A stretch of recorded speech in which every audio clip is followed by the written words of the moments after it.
Thursday, February 5th, 2026. Saint Agatha. Focus. He charged them to take nothing for their journey except a staff. I once survived a grim financial crisis barely. I remember wondering if this were the end of me, since no solution of any kind was forthcoming.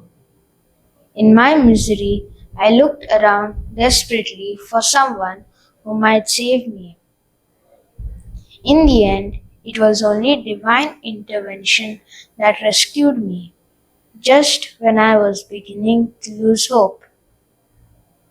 God saved me with a brand new job, giving me another chance to make good.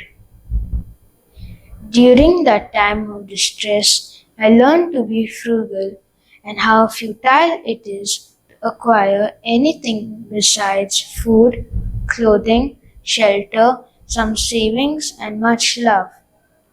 Think of Jesus' followers.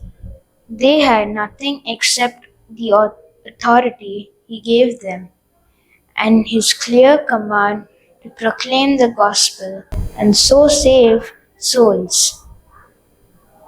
We too need this insight that we can be saved for eternity only if we nurture the one relationship that matters with God and strive to be holy.